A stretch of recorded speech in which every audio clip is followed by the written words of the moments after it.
প্রথমবার ফিকুকে ছেড়ে দিয়েছিলাম, অনেক টেনশনের পরে ও ফিরে আসছে। আজকে দ্বিতীয়বার নিয়ে আসলাম। আসো, আল্লাহর নামে তোমার সাইডে দিলাম। আজকে অনেক অনেক চেষ্টার পরে ও কিন্তু খাঁচা থেকে বাইর হচ্ছে না। অবশেষে আমি আমার হাতে নিয়ে আসলাম। কি চিন্তাধারা করতেছো? উড়া দিবা? দিবে, রেডি হচ্ছে উড়া দেওয়ার জন্য। আজকে কিন্তু ভয় পাচ্ছে, এই জন্য উড়া দিচ্ছে না। জোরাজোরি করবো না, জোরাজোরি করলে ঝামেলা। যদি ও নিজে ইচ্ছে উড়ে ওকে, যদি না উড়ে সমস্যা নাই। প্রস্তুতি নিচ্ছে উড়ার জন্য, কিন্তু উঠতেছে না। হ্যাঁ, যাও যাও যাও, আজকে তোমার ফ্রি। তুমি এই কয়দিন উঠতে অনেক চেষ্টা করছো, কিন্তু আমি উড়াই নাই তোমারে। উড়া তো দিছে অনেকক্ষণ পরে। পেকো কই যে গেছে আজকে, ওদিকে উঠতেছে, এদিকে আসতেছে না। পেকো পেকো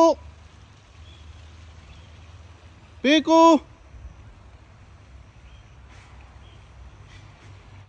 পেকো, আসো পিকু, পিকু পিকু আসো।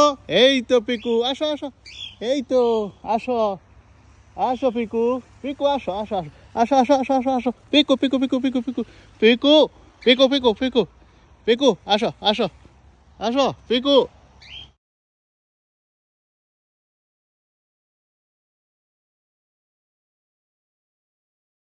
আজকে তো আরো ভালো একটা ফ্লাই দিছো তুমি। Thank you, thank you, thank you Piku. আজকে ও একদম এসে আমার হাতেই বসে গেছে, কিন্তু আমার তারপরে ভয় ছিল, কারণ আস্তে আস্তে অভ্যাস করতে হবে ওরা ছেড়ে ছেড়ে। Thank you Piku.